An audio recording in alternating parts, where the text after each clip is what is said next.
bonsoir, bienvenue dans cette émission Papier Plume Parole. Je suis très heureux de vous retrouver ce soir pour parler de livres, pour parler de littérature. Et il y a beaucoup de publications dans notre pays en ce moment. Ce qui est fabuleux, c'est que les auteurs guinéens s'ouvrent à la maison d'édition Public Book et aux éditions Tabala. Et ce soir, nous recevons pour vous un des éminents économistes guinéens. Il s'agit là de Dr Abdoulaye Keïta.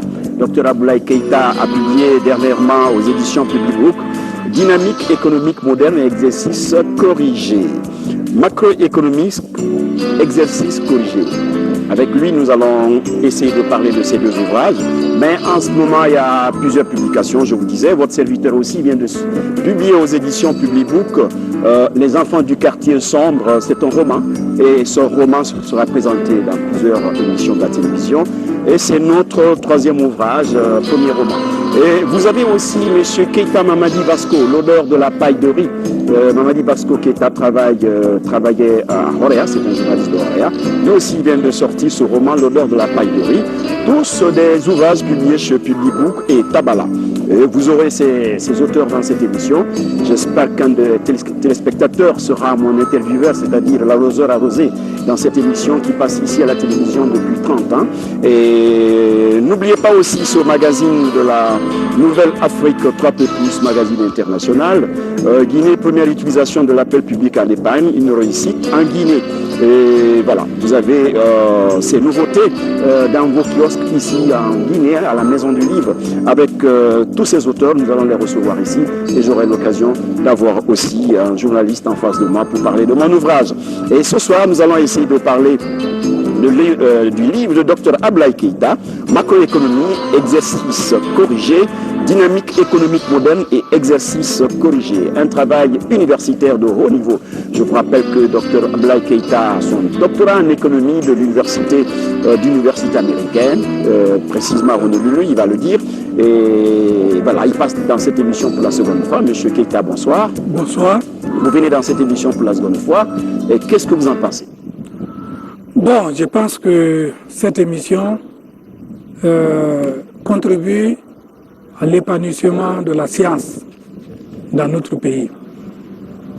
Après plus de 30 ans d'existence, l'émission Papier Plume Parole a présenté beaucoup d'auteurs, beaucoup de livres en République de Guinée, ce qui est une bonne chose. Et elle peut servir de facteur incitatif pour les générations futures à se mesurer de leur dévancier. Donc c'est qui est une bonne chose. Et en plus de ça, la culture, la science sont les fondements du développement d'un pays. C'est rien à faire. Ouais. Aucun pays ne peut se développer sans que la science et la culture ne soient développées à partir des écrits, que ce soit littéraires ou scientifiques. Voilà. Voilà, nous avons Dr Abdoulaye Keïta dans cette émission. Pour mieux connaître Dr Abdoulaye Keïta, nous avons essayé de dresser le profil de notre invité, ce que nous allons faire d'ailleurs pour tous les auteurs qui passent dans cette émission. Nous essayons de présenter leur profil. Je vous invite à suivre ce profil réalisé par cette émission sur Dr Abdoulaye Keïta. Suivez. Pour la deuxième fois consécutive, Dr Abdoulaye Keïta publie deux ouvrages de référence. Cet ancien coordinateur DDG, administrateur, aura enseigné pendant 2 décennies dans les grandes universités du pays, ce qui lui sied une expérience achevée dans son domaine de prédilection. Faire un doctorat en ligne avec une grande université américaine comme Atlantic International University de l'État de Hawaï à Honolulu, fierté parce que écrire 2 livres, sortir 2 livres scientifiques à la fois, je pense que c'est un exemple que la jeunesse doit suivre. Un exemple que les jeunes, les étudiants doivent suivre afin de contribuer à la formation du capital humain en République de Guinée, qui est le meilleur facteur de la croissance et du développement économique. Je veux contribuer à la formation du capital humain étant enseignant, chercheur, au-delà de mes activités professionnelles dans les universités guinéennes, précisément Symphonia et l'université Kofi Annan de Guinée, dans lesquelles j'ai enseigné plus de 20 ans. Enseigner, c'est une contribution à la formation du capital humain. Mais pire que ça, si j'écris, non seulement cet écrit peut servir les étudiants du présent, les étudiants et lecteurs du présent, mais aussi les lecteurs et les étudiants du futur. Aujourd'hui, beaucoup n'auront pas la chance d'être en classe devant moi.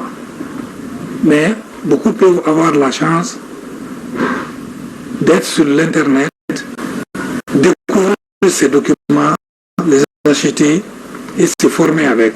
Ce responsable administratif et financier des projets de la Banque mondiale chargé de l'amélioration et de l'efficacité de l'électricité en Guinée est un père de famille attentionné, proche des siens à travers une prédilection manifeste et marquée. L'activité professionnelle est menée de 8h à 17h.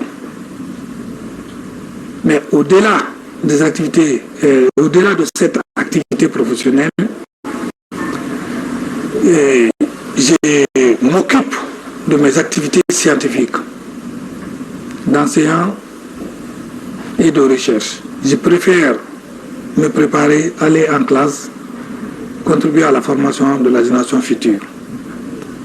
Aujourd'hui, j'ai le plaisir de vous informer que j'ai contribué à la formation de 20 promotions, plus de 20 promotions en sciences économiques et comptables en République de Guinée. Donc de 1995 à 2015, toutes les promotions sorties en sciences économiques pratiquement ont bénéficié de mon apport dans leur formation. Somme toute, Ablaye Keïta fait de la politique. Membre fondateur des sections scolaires et universitaires du RPG, il fut chargé de mission auprès du président de la République, Alpha Condé. Cet universitaire enseignant est titulaire d'un doctorat de l'Atlantic University de Honolulu à Hawaï. Il entend perpétuer et partager ses expériences avec les jeunes Guinéens. Dans l'avenir, d'autres ouvrages sont aussi attendus, car il ne baisse nullement les bras et reste debout sur le fond du savoir et du transfert des connaissances académiques. Voilà, mesdames, messieurs, nous revenons dans cette émission. Docteur Ablaye Keïta, je disais tout à l'heure aux téléspectateurs que vous avez écrit Macroéconomie, exercice corrigé. Pourquoi ces deux ouvrages en ce moment même? Ces deux ouvrages constituent le fruit de plus de 20 ans d'enseignement dans les universités guinéennes. Pourquoi ces deux ouvrages? J'ai écrit ces ouvrages pour contribuer à la formation du capital humain en Guinée. La croissance et le développement économique ne sont pas des œuvres de Dieu, ce sont des œuvres de l'homme sur terre. Mais pour que ces croissances ou bien pour que le développement soit réel, soit effectif dans un pays, il faut que le capital humain soit formé. Tous les pays qui se disent aujourd'hui développés ou en croissance, lorsque vous regardez le taux d'alphabétisation de ces pays, c'est toujours autour de 99 à 100%. Au Japon même, c'est 101%. Donc, le facteur humain est le premier facteur de développement d'un pays. C'est pour cela que je me suis engagé dans l'enseignement, non seulement pour contribuer à la formation du capital humain, parce que je sais que c'est le meilleur facteur du développement, et à partir de là, je contribue directement ou indirectement à la croissance et au développement économique de mon pays.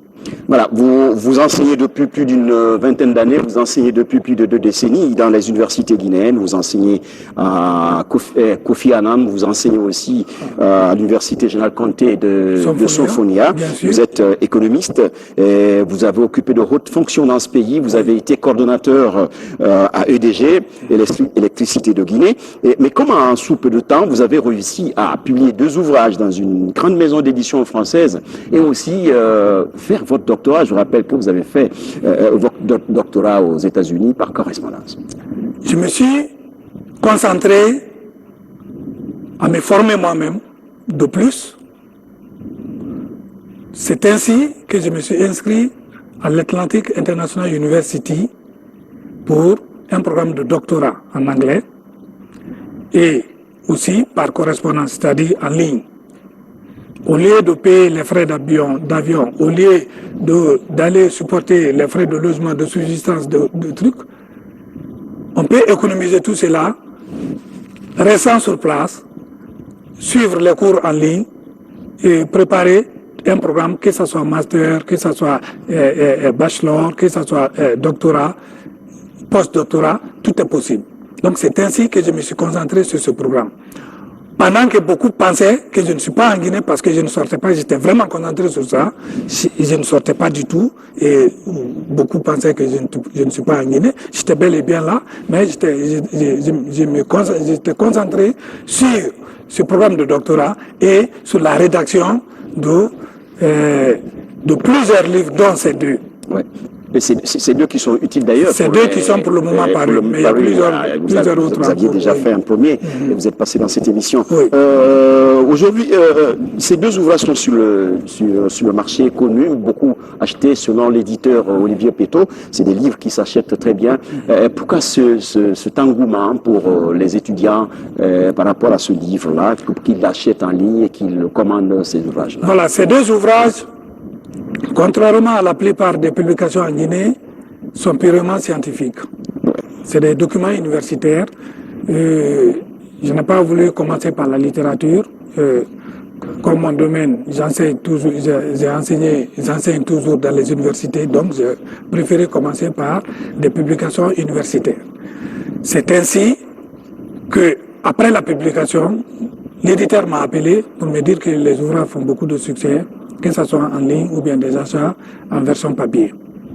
Pourquoi? Parce que c'est un ouvrage qui concerne, ce sont des ouvrages qui concernent les programmes de DOG, les programmes de licence et de master dans les universités, au niveau des facultés des sciences économiques, exactement le programme des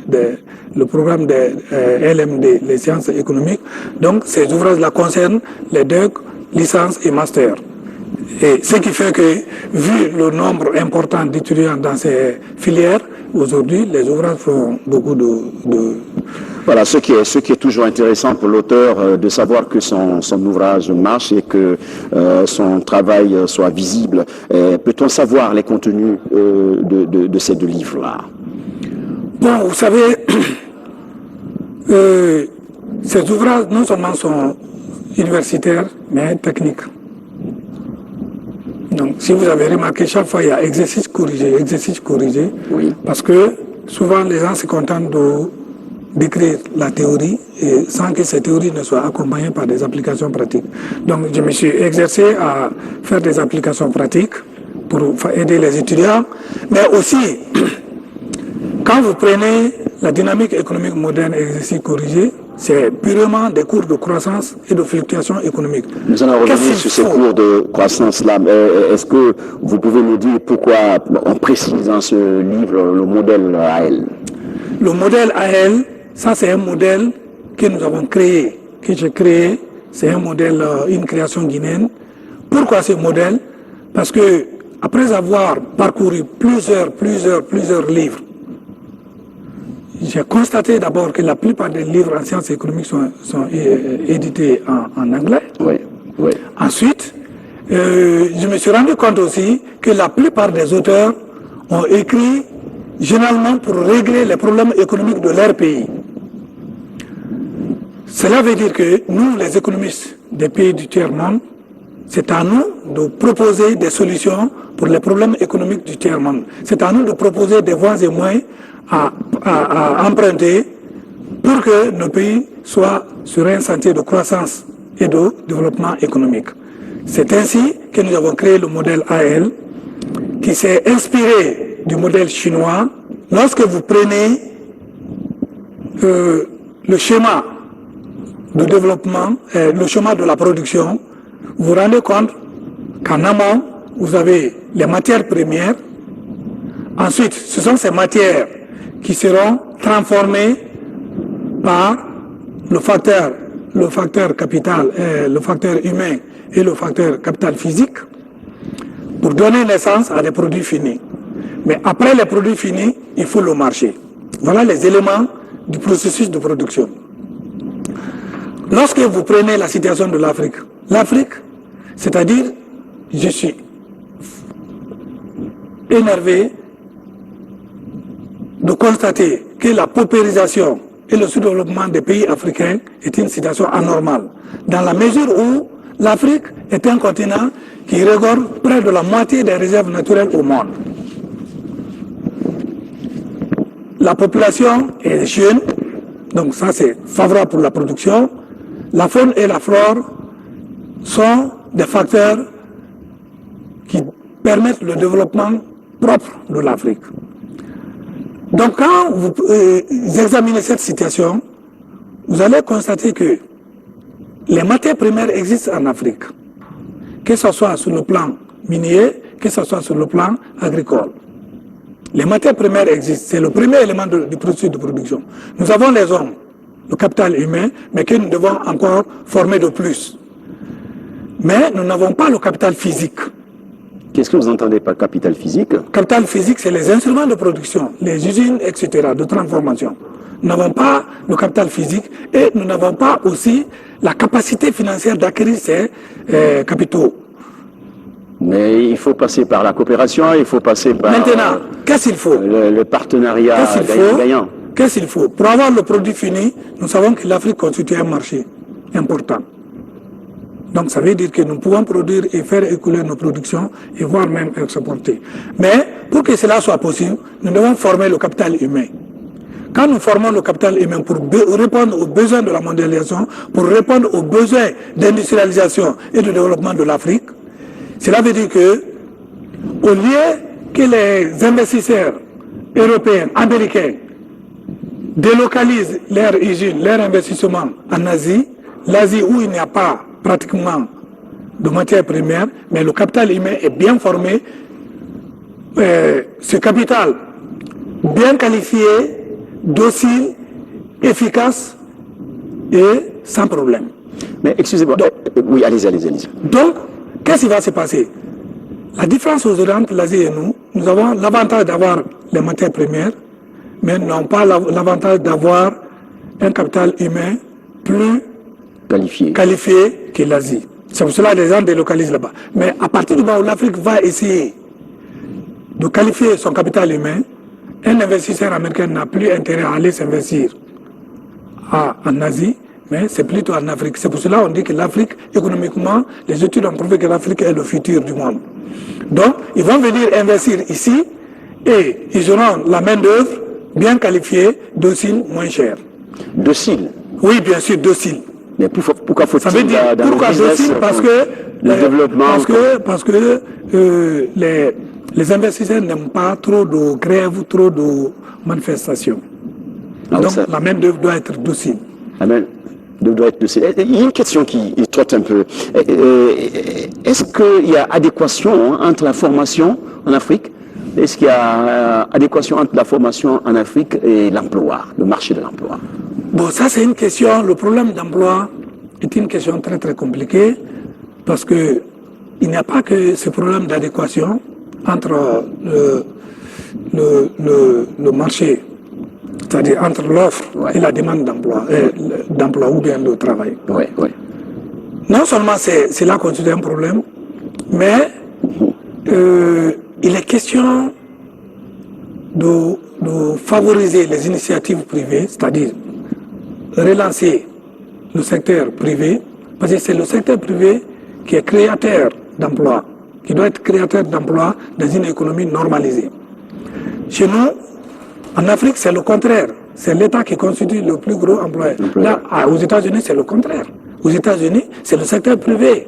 Donc, l'État doit prendre des mesures. L'État joue le rôle moteur de relance de l'activité économique en prenant des mesures incitatives et attractives. C'est-à-dire attirer plus d'investisseurs. Attirer plus d'investisseurs extérieurs et inciter plus d'investisseurs locaux. C'est-à-dire développer le fonctionnement économique endogène. Exactement. Et à partir de là, l'État doit s'occuper, au-delà de cette relance, l'État doit s'occuper de la réalisation des infrastructures, ces infrastructures qui permettront l'acheminement de la production, soit des champs ou bien de la campagne vers les villes, ou bien du pays vers l'extérieur. Donc il faut créer des infrastructures de façon générale. Il s'agit des routes, des ports, des universités. L'État doit créer ces infrastructures. Alors, en me référant à votre ouvrage, j'ai cette question. Et comment stimuler la croissance? Pour stimuler la croissance, pour stimuler la croissance. J'ai fait une étude à l'université de Cocody, précisément au sein du programme GPE. GPE, c'est quoi? GPE, c'est gestion de la politique économique. Donc, lorsque j'ai été au programme GPE au compte de la Banque mondiale, Okay. en 2005-2006, j'ai fait une étude sur les sources de la croissance. Comme Adam Smith l'a fait déjà en 1776, il a fait un ouvrage intitulé « Recherche sur la nature et les causes de la richesse des nations ». J'ai fait une étude comme ça sur les causes de la croissance et du développement en Afrique. J'ai recensé au début 800 facteurs. Peut-on en savoir quelques 800 facteurs qui influencent oui. la croissance. Parmi ces facteurs, j'ai essayé de trier pour retenir, pour un premier temps, 60 facteurs, ensuite 18, et enfin 8 facteurs. C'est avec les 8, c'est-à-dire, au fur et à mesure, les facteurs les plus pertinents sont retenus. À chaque choix, chaque tri, on retient les facteurs les plus influents sur, donc les 8 facteurs les plus influents sur la croissance ont été examinés. Parmi ces facteurs, vous avez le capital humain qui est le premier facteur. Vous pensez que les ressources humaines sont assez importantes? Non, les ressources humaines constituent, c'est-à-dire la production, la croissance, le développement, sont faits par et pour l'homme. C'est l'homme qui initie, c'est l'homme qui l'applique et c'est l'homme qui bénéficie.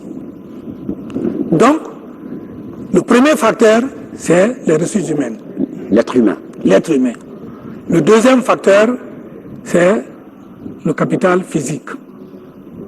Donc, les industries, tout le système de transformation, les instruments qui permettent de transformer. Après, vous avez comment on appelle, les matières premières. Donc, il y a plusieurs facteurs de ce genre qui ont une influence sur la croissance. Mais ce qui manque aujourd'hui à l'Afrique pour son développement économique, c'est le capital humain. Mais alors, pourquoi l'étendre sur toute l'Afrique? Parce qu'il y a des spécificités qui sont propres à chaque pays africain, à chaque entité endogène en Afrique. J'ai étendu sur l'Afrique parce que je me suis rendu compte que chacun de nos pays pris individuellement, je ne dis pas ne peut pas se développer, mais avec beaucoup de difficultés. C'est plus facile qu'on se développe dans un ensemble que chacun cherche à trouver un chemin. Parce que je vous ai dit tout de suite que l'Afrique constitue un marché. L'Afrique est un marché. Mais quand tu prends les pays individuellement, chaque pays ne constitue pas forcément un marché. Marché. Donc, si tu produis, tu installes, il y a des usines aujourd'hui, si tu installes pour l'Afrique occidentale, c'est bien. Tu peux faire des productions à échelle pour le marché de la CEDEAO. Mais si tu dis que tu installes ces industries-là pour un seul pays, ça va être un gaspillage. Voilà pourquoi on s'est accentué sur le facteur humain. Sinon, la relance d'une activité économique commence par le secteur primaire. Le secteur primaire, c'est le secteur qui contient l'agriculture, les extractions minières. Et lorsque ce secteur est développé, mais comment développer ce secteur? Aujourd'hui, je peux prendre l'exemple sur la Guinée et la Côte d'Ivoire. Aujourd'hui, il y a un appui aux paysans en matière d'intrants agricoles. C'est une très bonne chose, mais on peut faire au-delà parce que les paysans pratiquent la culture extensive, alors que aujourd'hui nous avons besoin de la culture intensive. Bien que l'apport des intrants agricoles a permis un développement, une augmentation du rendement, c'est une bonne chose, mais il faut aller au-delà. Il faut faire de l'agriculture mécanisée, c'est-à-dire irriguer les plaines, faire un aménagement, créer des projets agricoles qui vont produire des milliers et des milliers d'hectares, parce que ce que nos paysans font, c'est pratiquement pour la subsistance. C'est pour la subsistance. Oui. Mais en fait, c'est à l'État où c'est... Oui, c'est ce que je dis. C'est ce que je dis. On peut créer des projets du type ORS à Syrie. Il y avait un autre projet agricole au temps de l'ancien Condé à Guéguédou. Il y a des grandes plaines telles que Mansour, de Tolo, qu'il faut aménager. Il faut créer des véritables projets agricoles. Ça, c'est en matière de l'agriculture vivrière. Oui. Il y a aussi l'agro-industrie qu'il faut. La Guinée a la possibilité de développer, la Côte d'Ivoire, etc. Beaucoup de pays africains ont la possibilité de développer. Aujourd'hui, on peut faire des milliers et des milliers d'hectares. Comme Sogipa, il y a un autre pareil Sogipa en Côte d'Ivoire. On peut créer des milliers d'hectares bananes, transformer sur place ou bien exporter. On peut créer des milliers d'hectares café, cacao, EVA, etc. Donc il y a des plantes industrielles qu'il faut développer, c'est-à-dire qu'il faut cultiver aussi. Non seulement nous allons donner l'occasion il faut donner l'occasion aux paysans d'en faire, mais la production sera insuffisante s'il faut mettre une véritable industrie sur place pour la transformation de ces matières-là, de ces matières premières. Donc, il faut que les vrais projets soient créés pour ça, tel que au niveau de Mafrea, il y a le projet pour la transformation de comment on appelle, du jus d'ananas. Mais ça, c'est un vieux projet. C'est un vieux projet. Effectivement. Vous voyez, c'est un projet. Monsieur Keita, ce qui m'importe, c'est, vous l'aviez dit tout à l'heure, c'est le marché, par exemple, de la Donc, non, vous avez posé la question, comment relancer l'activité. Voilà. Je suis en train de vous dire comment il faut relancer l'activité économique. Donc, une fois cela, sur le plan minier, on fait des extractions. Bon, ça, c'est le secteur primaire. Mais, si on se limite au secteur primaire, l'activité économique ne va pas créer beaucoup d'emplois, ne va pas créer assez de valeur ajoutée, ne va pas créer la croissance et ne va pas nous permettre de maîtriser l'inflation suffisamment. La preuve est que les pays africains, ça fait plus de 50 ans, on est en train d'exporter les matières premières, mais jusqu'à présent, on ne sent pas la présence de ces exploitations-là sur la vie, le bien-être de nos populations. Donc, une fois le secteur primaire relancé, le secteur secondaire, c'est l'industrie. Il faut développer l'industrie, c'est-à-dire prendre les matières premières sur le plan agricole, minier, et les transformer sur place. C'est cette transformation-là qui crée l'emploi.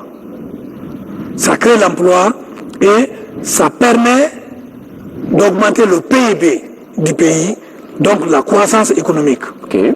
Et c'est cette croissance qui est un élément du développement économique.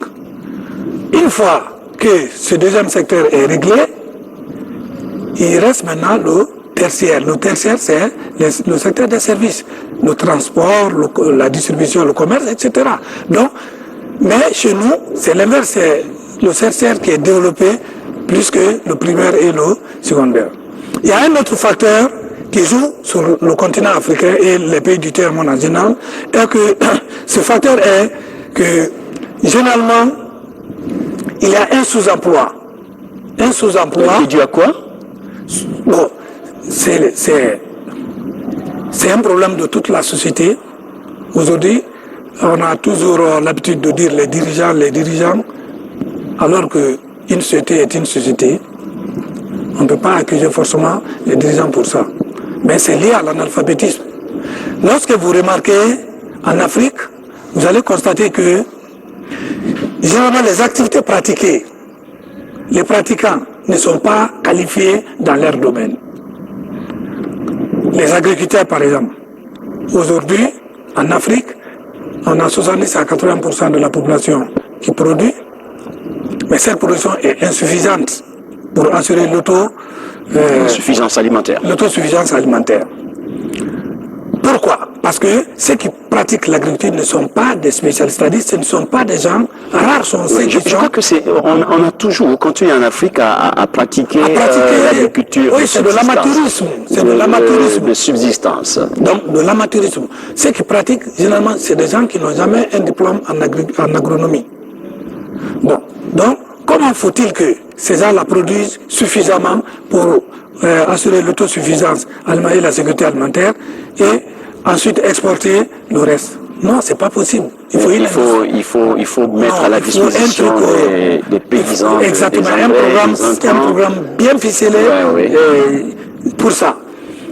Ailleurs, aux États-Unis, 5% de la population 5% s'occupe de la production. Et la production, d'ailleurs, les surplus sont exportés. Cette production est consommée à 90% par le marché domestique et les 10% sont exportés.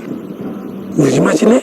Donc, tout ce que les États-Unis font comme exportation, c'est seulement les 10% de leur production. 10% de leur production. Et c'est le travail de 5% qui arrive non seulement à assurer l'autosuffisance de leur pays, et à procéder à l'exportation. À procéder à l'exportation. Pourquoi? Parce que là-bas, c'est une agriculture qualifiée. C'est-à-dire, les pratiquants sont... Ça, c'est un. Deuxièmement, vous prenez les mécaniciens, chez nous, aujourd'hui, aujourd'hui, si votre voiture tombe en panne, vous allez voir un mécanicien, tu lui demandes, est-ce que tu as un diplôme en mécanique? Il n'y en a pas. C'est l'informel. D'ailleurs, vous allez poser une question sur l'informel qui domine le fonctionnement économique. Donc, les commerçants, la même chose. Tu vas voir un grand commerçant aujourd'hui, tu lui demandes, est-ce que tu as fait une école de commerce? Est-ce qu'il va te dire non, nous on a appris comme ça?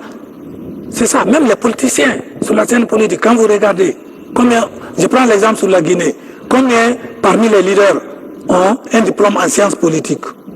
À part le professeur Alpha Condé et l'honorable Jean-Marie Doré, qui ont un diplôme ou des diplômes en sciences politiques, les autres n'ont pas de diplôme pratiquement en sciences politiques. Faut-il avoir un diplôme en sciences politiques pour faire de la politique? Bon, tout le monde peut faire de la politique, mais pour être un bon politicien, il faut avoir soit un diplôme en sciences politiques ou apprendre la politique auprès d'un grand politicien pendant longtemps.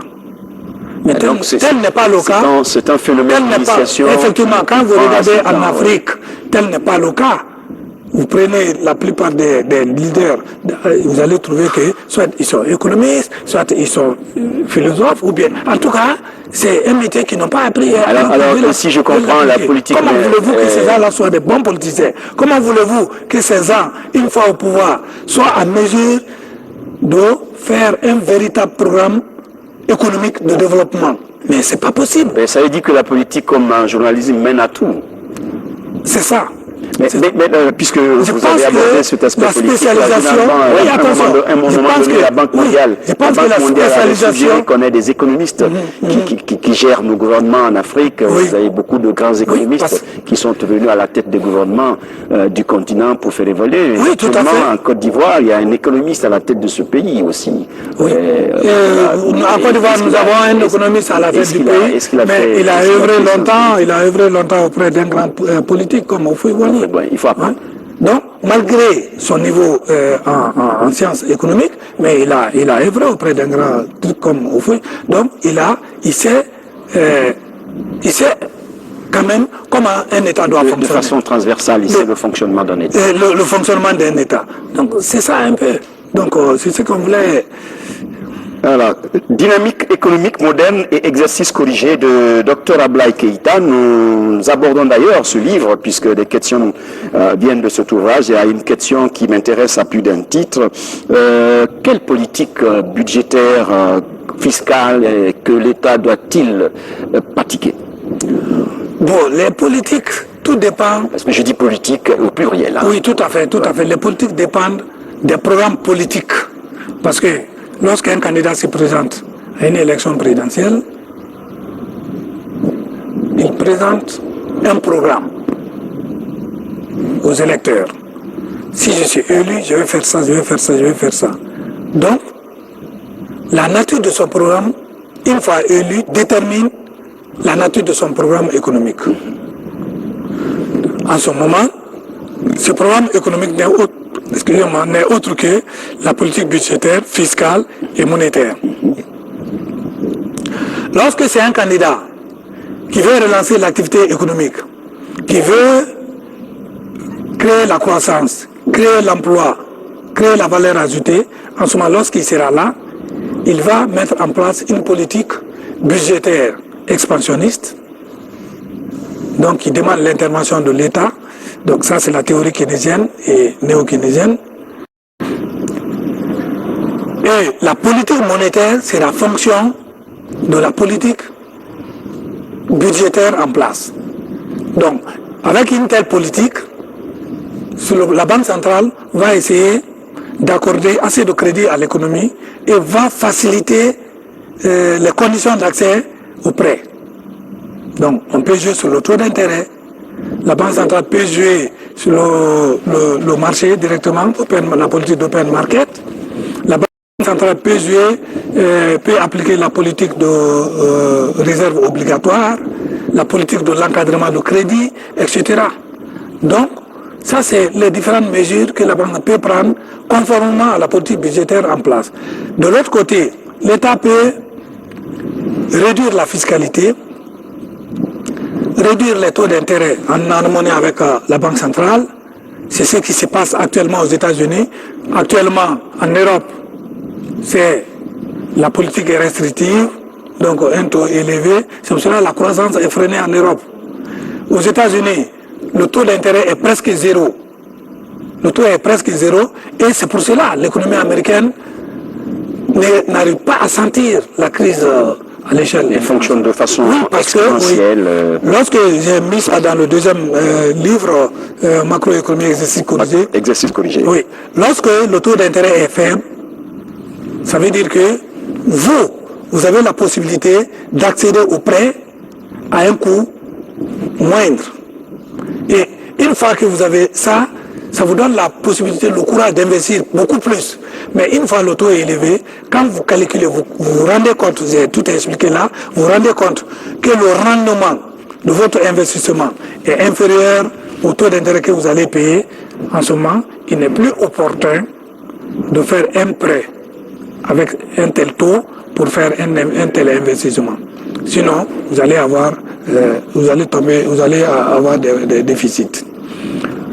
Et si c'est le contraire aussi, là, ça va être des politiques comme ça se passe en Europe. On augmente le taux, on resserre, on serre les choses dans l'intention de maîtriser l'inflation. Mais les conséquences, c'est que ça se débouche par la suppression des emplois et un ralentissement de l'activité économique. Voilà, Dr Ablaye Keïta, vous êtes auteur de Macroéconomique, exercice corrigé, Dynamique économique moderne et exercice corrigé. Vous enseignez depuis plus de 2 décennies dans des grandes universités ici, Kofi Annan, et puis l'université Général Conté de Sophonia. Vous êtes économiste, comme je le disais tout à l'heure. Qu'est-ce qu'il faut à l'Afrique pour que nous amorcions un développement économique accru? Pour un développement économique accru en Afrique, d'abord, il faut franchement former le capital humain. Le taux d'alphabétisation est très faible chez nous. Ça, c'est un. Deuxièmement, il faut, comme je l'ai dit tantôt, un véritable programme, mais dans un ensemble. Aujourd'hui, la Guinée est un pays qui regorge beaucoup de ressources naturelles. Si nous prenons l'échelle africaine, on peut construire une université des mines en Guinée, mais à l'échelle africaine. Aussi, en Côte d'Ivoire, il y a la possibilité de développer l'agriculture. Donc, on peut créer un centre, un institut agronomique à l'échelle africaine en Côte d'Ivoire. Vu comme Ricardo l'a dit, chaque pays doit se spécialiser dans un domaine où il a l'avantage comparatif le plus élevé. L'avantage comparatif, et c'est inspiré de la notion de spécialisation et de la division du travail d'Adam Smith, Ouais. qui a mis l'accent sur la spécialisation. Parce que lui, il a pris exemple sur une industrie d'épingles, où on avait 10 travailleurs qui fabriquaient 10 travailleurs qui fabriquaient pas plus de 200 épingles par jour. Lorsqu'il y a eu la spécialisation du travail, c'est-à-dire celui qui s'occupe de la caméra ne fait que la caméra, celui qui s'occupe des fils ne fait que les fils, etc. Celui qui s'occupe de... Donc quand il y a eu la spécialisation, parce que la spécialisation aussi a plusieurs dimensions. Il y a la division verticale. Cette division verticale consiste à la répartition des tâches au sein de l'atelier ou au sein de l'industrie. Mais au-delà, il y a la séparation entre le travail manuel et le travail de conception. Donc ça aussi, c'est une sorte de division de travail. Ça, c'est au sein d'une entreprise. Cette division-là entraîne la productivité de chaque facteur travail, facteur capital. Ça entraîne l'augmentation du volume global de la production et le rendement de l'entreprise.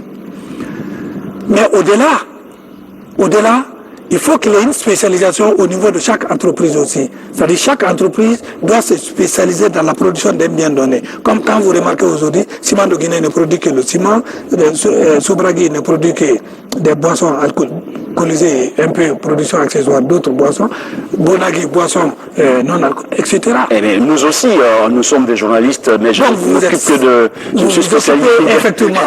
Donc, la spécialisation doit se faire au niveau des entreprises. Ouais. Mais au-delà, parce que si on continue, c'est là, cette spécialisation poussée crée l'offre sur le marché, mais pour remédier aux problèmes futurs qui peuvent être créés par ça, il faut faire une spécialisation à l'échelle internationale. C'est-à-dire chaque pays se spécialise dans un domaine donné. Donc quand vous prenez l'Afrique comme un ensemble, chaque pays peut être spécialisé dans un domaine donné en tenant compte des avantages naturels que la nature les a dotés.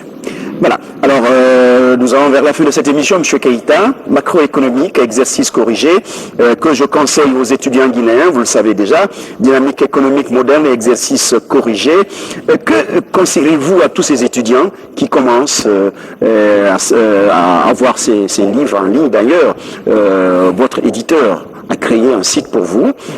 Je peux donner l'adresse de ce site, http Abdoulaye Keïta keita.publibook.com. Donc on vous retrouve sur internet et cet ouvrage est beaucoup vendu. J'ai la confirmation de M. Olivier Peto, qui est le directeur de cette maison d'édition. Aujourd'hui, que conseillez-vous à tous ces étudiants? Parce que tout au long de ce débat, vous m'aviez parlé du capital humain. Des ressources humaines, de l'importance des ressources humaines, de leur formation. Avant j'ai une question. Est-ce que les pays africains ne sont-ils pas invités à revoir les politiques de formation, d'éducation? En Afrique, on a besoin d'une formation de qualité et de quantité. C'est-à-dire qu'il faut former beaucoup de gens. Beaucoup de gens. Et une formation de qualité. Mais une formation de qualité. On a besoin de ça. Mais donc, c'est-à-dire qu'il faut former les enfants à la base. À la base. Le socle, que ce soit Exactement, à la base. Mais il y a aussi des disparités entre les jeunes. Il y a des familles qui ont des ressources pour former leurs enfants. Il y en a d'autres qui souffrent. Si je prends l'exemple sur la Guinée, depuis 1958, à ce que je chasse, l'enseignement est obligatoire et gratuit. Oui, il y a d'ailleurs ce grand projet de l'UNESCO qui s'appelle... À moins que les parents d'élèves ne décident de façon volontaire d'envoyer leurs enfants dans les écoles privées, cela veut dire qu'ils en ont les moyens. Mais pour le moment, tu peux envoyer tes enfants à l'école publique, de l'école primaire jusqu'à l'université, et les enseignements sont gratuits. Oui. Donc, je pense que c'est un problème. Cette décision règle en partie. Mais est-ce que la formation est de qualité? Prendre une décision, il y a un autre problème en Afrique. Prendre une décision, l'appliquer font deux. En Afrique, on a des textes. Quand vous prenez les textes, c'est vraiment des textes impeccables, mais l'application fait défaut.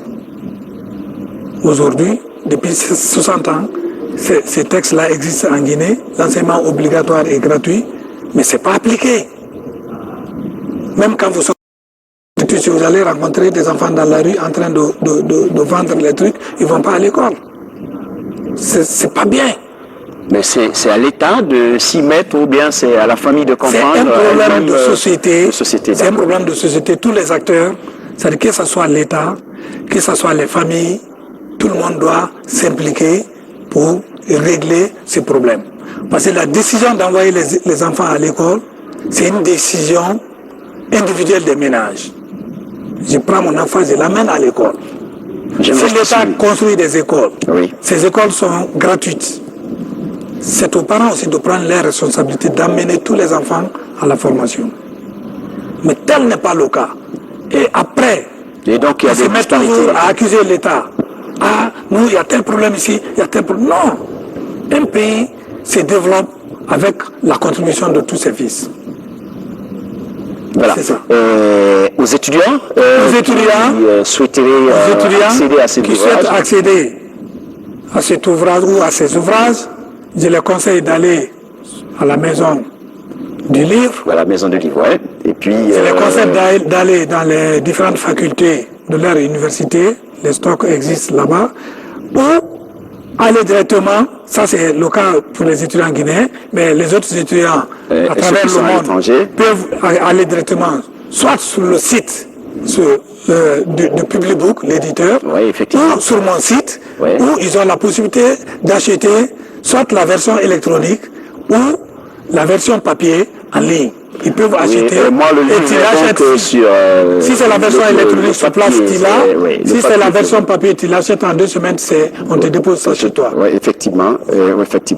Et donc, je conseille ce livre de 163 pages, Macroéconomie, exercice corrigé à tous les étudiants guinéens qui font des études économiques de Dr Ablaye Keïta. Nous sommes fiers de recevoir ce travail ici dans ce studio. D'ailleurs, mesdames, messieurs, nous sommes habitués à prendre des économistes. La semaine dernière, nous étions avec Manga Fodé Touré qui est le directeur général de la BCG BNP Paribas, qui a fait aussi des ouvrages en économie et que nous avons reçu ici dans cette émission. Je vous disais tout à l'heure que le paysage littéraire est en effervescence en Guinée. Vous avez Mamadi Basko Keita qui vient de publier L'odeur de la paille de riz, roman sur Publibook. Publibook Tabala, c'est un roman et nous le recevrons dans cette émission ici. Vous avez cet ouvrage aussi de votre serviteur Mohamed Salif Keïta. Voilà. Donc, Les enfants du quartier sombre, c'est le dernier roman de Mohamed Salif Keïta. Nous en parlerons dans cette émission, nous en parlerons dans certaines émissions de la télévision, mais j'espère que j'aurai un journaliste improvisé qui viendra de me recevoir pour parler de ce livre dans cette émission trentenaire. Vous avez aussi le magazine de la Nouvelle Afrique 3P+, magazine international. Guinée, première utilisation de l'appel public à l'épargne, une réussite.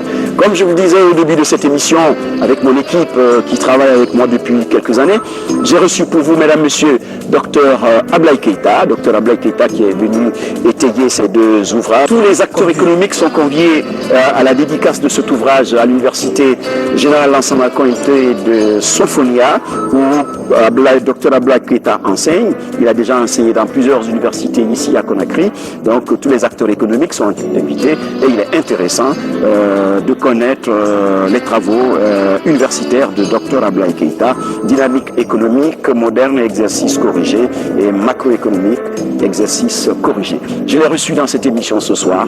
Je vous retrouve très prochainement dans cette émission. Bonsoir.